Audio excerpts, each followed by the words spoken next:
आज का पहला प्रश्न, जैन धर्म में आलू, प्याज, लहसुन या रूट वेजिटेबल फ्रूट्स खाने की मनाही क्यों है? और कुछ लोग तो इस बात को लेकर जैन धर्म का मजाक भी उड़ाते हैं। परंतु अगर आपको किसी भी धर्म में कोई चीज मजाक जैसी लगती है तो हो सकता है इसमें आपकी ही अज्ञानता है। शायद आप उस धर्म की वैज्ञानिकता को नहीं जानते। तो आज हम जैन धर्म की वैज्ञानिकता को समझेंगे और जानेंगे कि जैन धर्म में कंदमूल खाने की मनाही क्यों है। कंदमूल का मतलब होता है जो चीजें जमीन के अंदर उगती हैं, जैसे गाजर, मूली, लहसुन, प्याज, जीविकंद आदि। अब धर्मशास्त्र के अनुसार, अब चाहे वो हिंदू धर्म ही क्यों ना हो, इसमें कहा गया है कि कंदमूल जैसी चीजें खाने से बुद्धि तामसिक होती है। और इसीलिए हिंदू धर्म में भी जो पंडित या ब्राह्मण होते हैं वह लहसुन प्याज तक नहीं खाते, क्योंकि लहसुन प्याज को भी तामसिक पदार्थ कहा गया है जो मनुष्य के भीतर तमस बढ़ाता है।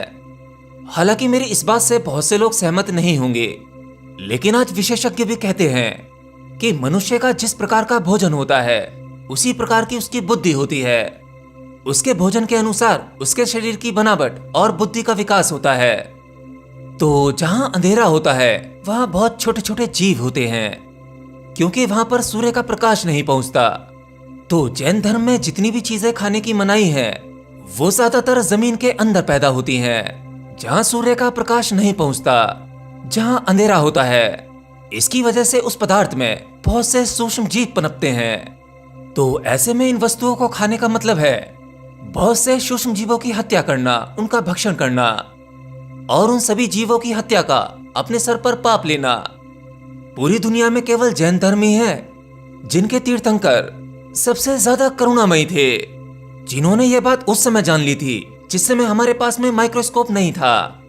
उन्होंने जाना कि जो वायु हम लेते हैं, इस हवा में करोड़ों सूक्ष्म जीव बहते रहते हैं जो हमें अपनी इन आंखों से नहीं दिखाई देते, परंतु उनमें भी जीवन होता है। तो उनमें इतनी करुणा थी कि जिन जीवों को वो आंखों से नहीं देख सकते थे वे उनका भी पूरा ख्याल रखते थे, उनके लिए भी उनके अंदर पूरी करुणा थी।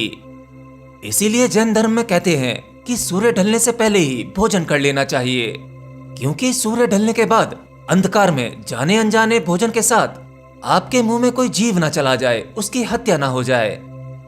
और इस तरह के भोजन की मनाही केवल जैन धर्म में ही नहीं है बल्कि हिंदू धर्म में भी है। जैसे मनुस्मृति में भी कहा गया है कि जो भोजन मनुष्य के भीतर तमस को बढ़ाते हैं, उसे तामसिक बनाते हैं, वह भोजन नहीं खाना चाहिए। हमें हमेशा सात्विक भोजन करना चाहिए। एनीवे, अगला प्रश्न लेते हैं। ध्यान करते समय दिखने वाली रोशनी को तन्मांत्रिक प्रकाश कहते हैं। कृपया इस बारे में कुछ कहिए। देखिए, ध्यान में होने वाले कोई से भी अनुभव, अब चाहे उसमें आपको प्रकाश दिखे, वो सभी अनुभव आपके मन के ही विस्तार हैं। आपका मन जब तक बाहर दौड़ता है, वो बाहरी समाज दुनिया में, वह संसार में फंसा रहता है, तब तक उसकी सीमा एक सांसारिक रूप में ही होती है, उसकी क्षमता कम होती है। परंतु जैसे ही आप ध्यान करने बैठते हैं और ध्यान में गहरा उतरने लगते हैं, आपके मन का संसार से हटकर आपके भीतर प्रवेश करना, वह आपके मन की संभावना को बढ़ा देता है। और जब आपके मन की संभावना बढ़ती है तब आपके मन की शक्ति का भी विकास होता है। आप केवल अपने ऊपरी मन को जानते हैं, परंतु ध्यान वो प्रक्रिया है जो आपको आपके भीतरी मनों में ले जाता है, जहां आपके बहुत से मन हैं और उनकी अपनी अपनी संभावना, अपनी अपनी शक्तियां हैं। आप तो अपने केवल एक ही मन को जानते हैं जिससे आप सोचते हैं, विचारते हैं। यह तो बहुत ऊपरी चीज है, बहुत बेसिक। आपका सबकॉन्शियस माइंड और ज्यादा पावर रखता है, जो आपको और भी भीतरी अनुभव देता है। तो आपको ध्यान में प्रकाश दिखना या अनंतो अनंत ब्रह्मांड दिखना, ये सभी होने वाले अनुभव आपके भीतरी मन के द्वारा ही दिए जाते हैं। परंतु इन सब का आत्मज्ञान या अध्यात्म से कोई मतलब नहीं है। ये तो आपके शरीर की रचना की शुरुआत है, इस शरीर रूपी रचना को समझने का पहला कदम। तो ये सभी अनुभव होने के बाद खुश होने की जरूरत नहीं है, अभी आत्मज्ञान बहुत दूर है। अगला प्रश्न, स्पिरिचुअल लोग घर बार क्यों छोड़ देते हैं और वो इधर उधर घूमकर क्या करते हैं? देखिए, पहली बात तो यह है कि सभी स्पिरिचुअल लोग घर बार नहीं छोड़ते।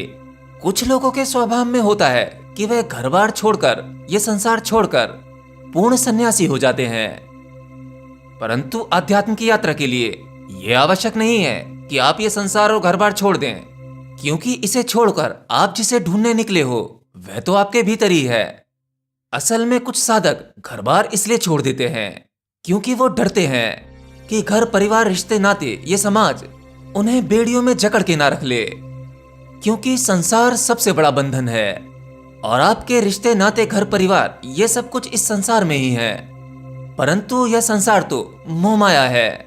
इस मोह माया से मुक्त होने की वजह से कुछ साधक ये सब कुछ छोड़कर बाहर निकल जाते हैं जंगल की ओर। परंतु इसे छोड़ना नहीं कहते। अगर आप भौतिक तल पर कुछ छोड़ते हो तो वह छोड़ना नहीं है। बेशक आप संसार की नजरों में महापुरुष हो जाओ, लोग आपकी वाहवाही करें और इस वाहवाही के चक्कर में, इस अहंकार की पूर्ति में आप यहीं फंसे रह जाएं, तो यह भी एक बंधन है। क्योंकि आपने कई बार देखा होगा, आप कुछ चीजों को छोड़ना चाहते हैं परंतु छोड़ नहीं पाते। आप जिसे प्रेम करते हैं, प्रेम हमेशा नहीं रहता।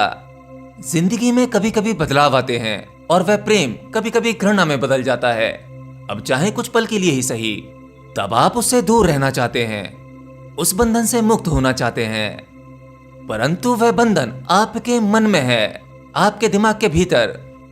आप भौतिक तल पर कोई चीज छोड़ सकते हैं या किसी को भी छोड़ सकते हैं, परंतु मानसिक तल पर नहीं छोड़ सकते। कभी कभी किसी को छोड़ना भी बंधन बन जाता है। कभी आपको लगता है कि आप किसी से इतना प्रेम करते हैं कि उसके बिना जी नहीं सकते। अगर वह व्यक्ति मर जाएगा तो आप भी मर जाएंगे। लेकिन उसके जाने के बाद समय बदलता है, चीजें बदलती हैं और आपको जीना पड़ता है। प्रकृति ने आपके लिए पूरी व्यवस्था की है, इसलिए आपके लिए कोई भी समय एक जैसा नहीं होता। समय परिवर्तन है और उसका बदलना निश्चित है।